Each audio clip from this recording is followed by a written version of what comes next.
दोस्तों, नए प्रोग्राम के साथ आपके साथ मुखातब है मैं मोहम्मद नईम और आप देख रहे हैं ज़फ़र सिक्योरिटीज़ प्राइवेट लिमिटेड को। क्या शरह सूद में कमी बाज़ार को बचा पाएगी? ये वो बहुत बड़ा क्वेश्चन है, चूँकि इस वक्त आलमोस्ट 95% मार्केट पार्टिसिपेंट्स एक ही उम्मीद पर लगाए हुए हैं, जो कि इंटरेस्ट रेट्स की रिडक्शन है। 12 सितंबर को जब रिव्यू रहेगा, अगले लेवल्स क्या होंगे, तो क्या निकलें। हमारा जो ग्राफ आप देख रहे हैं इस वक्त थंबनेल्स पर, आज जहां पर बाज़ार में उतार चढ़ाव का एक ज़बरदस्त सिलसिला था, कारोबार का इख्तिताम मनफी हुआ है। 283 पॉइंट्स की कमी। 100 इंडेक्स ने एक जंप भरा आज के दिन, 79,214 पॉइंट्स का हाई रहा, 317 पॉइंट्स का इंट्राडे इजाफा। लेकिन जहां पर इंटरनेशनल मॉनेटरी फ़ंड एक बार फिर से पाकिस्तान उसके एजेंडे पर नहीं रहा, गवर्नमेंट की जानिब से बड़ी न्यूज़ को ब्रेक किया गया। ओवर द वीकेंड आपने देखा बड़े ज़खायर गैस और तेल के पाकिस्तान उनका इंतज़ार कर रहा है। ये वो ख़बर थी जहां पर बहुत एक्साइटेड देखा गया दोनों दिन वीकेंड के सरमायाकारों के जानिब से, लेकिन आज बहुत कम उसका इफ़ेक्ट देखा गया, चूँकि ये न्यूज़ एक ऐसे आदमी ने ब्रेक की जो कि oil and gas regulatory authority से रिटायर हो चुके हैं।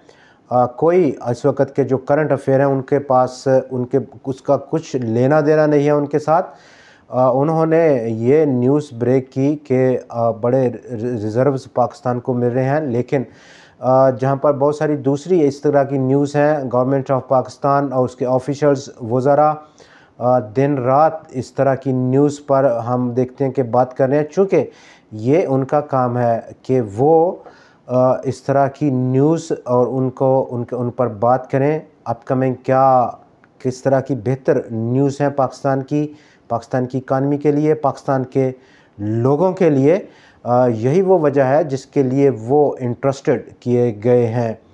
कतई नज़र इस पे हम उसको एनालाइज़ करेंगे। मिल्लत ट्रैक्टर का आज रिजल्ट था जिसने कि डेंट किया पाकिस्तान स्टॉक एक्सचेंज को। आलमोस्ट 108 पॉइंट्स का अखराज किया, 39 पैसे की कमी हुई आज मिल्लत ट्रैक्टर्स के शेयर की कीमत में। और बुनियादी वजह रहा पे आउट को स्किप किया कंपनी ने, कोई पे आउट नहीं दिया। और पे आउट ना देने की वजह कंपनी का ये मानना कि लाहौर हाई कोर्ट में उसकी इंटीग्रेशन इंज़माम की मर्जर की जो दरख्वास्त है वो पेंडिंग है। मर्ज कर रहा है मिल्लत ट्रैक्टर्स मिल्लत इक्विपमेंट लिमिटेड के साथ, और अनलेस जब तक कि ये पेंडिंग है, कोई फ़ैसला नहीं होता, डिविडेंड पे नहीं करेगी कंपनी, जिसने मायूस किया। लेकिन दूसरी तरफ कंपनी की जो अर्निंग्स है उसमें 61% का इजाफा था ईयर ऑन ईयर बेसिस पर इस एनुअल रिज़ल्ट के नतीजे में। डाउन साइड बाज़ार का जो रुझान है उस पर भी हम बात करेंगे। आज के दिन 283 पॉइंट्स की कमी, इंटरनेशनल सिनेरियो, आलमोस्ट तमाम एस्पेक्ट पर बात करेंगे। सीमेंट सेक्टर में आज काफ़ी अच्छा रुझान देखा गया, जिसमें कि लकी, पायनियर, डीजी खान और कुछ दूसरे स्टॉक्स ने आउटस्टैंडिंगली परफॉर्म किया। लेकिन इसके साथ साथ कमर्शियल बैंक्स ने काफ़ी मायूस किया। कमर्शियल बैंक जिसमें कि यूबीएल, एचबीएल और मीज़ान काबिल ज़िक्र स्टॉक्स थे, गिरावट का बायस बने 100 इंडेक्स की मजमूई आज की परफॉर्मेंस में। जबकि इस वक्त आज के दिन चूँकि मंडे है, और मंडे का अगर फैक्टर हम इस वक्त शामिल करें तो आलमोस्ट 100 इंडेक्स का जो जंप लेना है, और आज तीसरा दिन था जब उसने 79,200 पॉइंट्स की ऊपर ट्रेड किया, लेकिन उसकी क्लोजिंग आज ख़ास तौर पर काफ़ी नीचे हुई। 78,615 पॉइंट्स की आज की क्लोजिंग थी।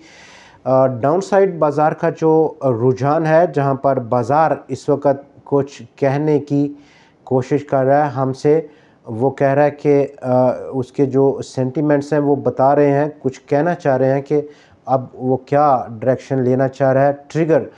ट्रिगर इस वक्त कोई बाज़ार को अपसाइड का ट्रिगर इंटरनेशनल मॉनेटरी फ़ंड और उससे कर्ज़ का मंजूर होना, लेकिन जहां पर अभी तक स्टिल उसका पाकिस्तान एजेंडे पे शामिल नहीं। 18 सितंबर तक के लिए पाकिस्तान को बहुत ज़्यादा मसला हो रहा है बैरूनी सरमायाकारी को राग़िब करने के लिए, और दूसरी तरफ एक्सटर्नल फाइनेंसिंग को वो इकट्ठा नहीं कर पाया जो कि रिक्वायर्ड था इस प्रोग्राम के लिए। वो एक ट्रिगर रह सकता है, जबकि डाउन साइड जो ट्रिगर है, दूसरा ट्रिगर अगर हम अप साइड देखें तो स्टेट बैंक ऑफ पाकिस्तान का रिव्यू, और जहां पे मेजॉरिटी मार्केट पार्टिसिपेंट्स की एक बड़े कट की तैयारी में है, एंटिसिपेशन है। लेकिन क्या इस बड़ी कट के बाद बाज़ार में बहुत ज़्यादा तेज़ी हो पाएगी, ये हमारा वो सेंट्रल पॉइंट है।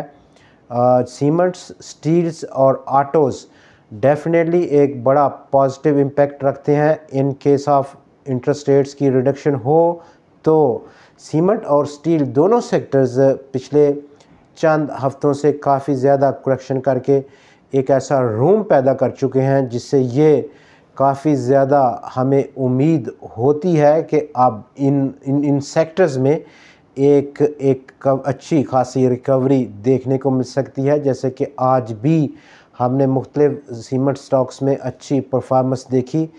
ग्लोबल जो फैक्टर है, आज across the globe equity markets में थोड़ा सा ठहराव देखने को मिल रहा है। फ्राइडे की एक बड़ी मंदी के होने के बाद, और जब से सितंबर का आगाज़ हुआ, एक हफ़्ते में almost standard and poor index 500 index, जिसमें कि 500 कंपनियां कंपोज हैं, इस इंडेक्स में $2.2 ट्रिलियन की गिरावट कर चुका है। डाउन साइड 100 इंडेक्स का जो इस वक्त का सपोर्ट है, जो कि बहुत करीब है आज की क्लोजिंग से, सिर्फ 115 पॉइंट्स का फासला है, 78,500, जबकि मेजर और ट्रेंड लाइन डाउन साइड की जो सपोर्ट है 77,000 पॉइंट्स की सतह। और उसके बाद डेफिनेटली हम एक बड़ा डाउन साइड ट्रेंड देख सकते हैं, जिसका के लेवल्स आप हमारे थंबनेल्स पर देख सकते हैं, 73,500, उसके बाद 71,500, या फिर मैक्सिमम 66,800 पॉइंट्स की सतह 100 इंडेक्स डाउन साइड अचीव करने में बहुत तेज़ी से बढ़ सकेगा।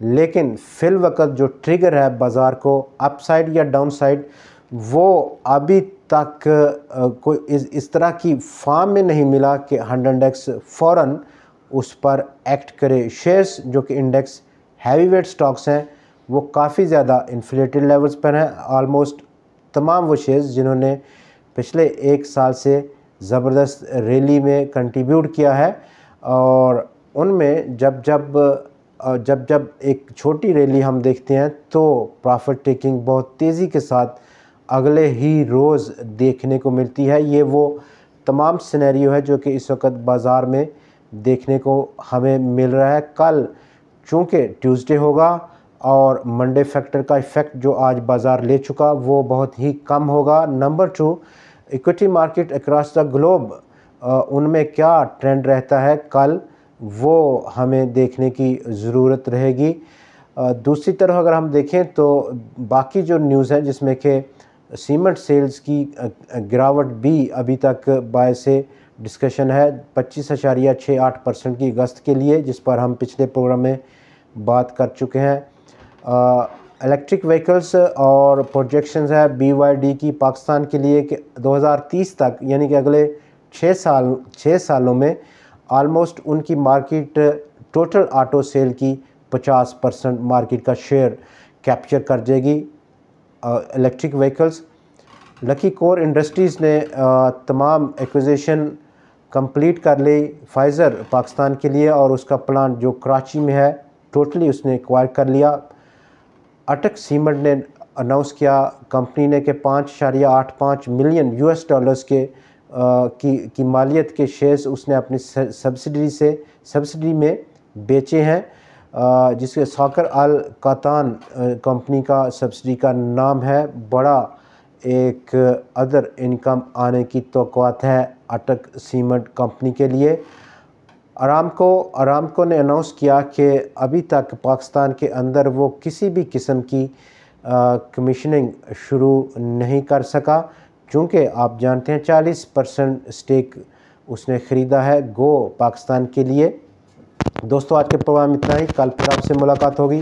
नई खबरों और नए तजज़िये के साथ, तब तक के लिए हम इजाज़त दीजिए।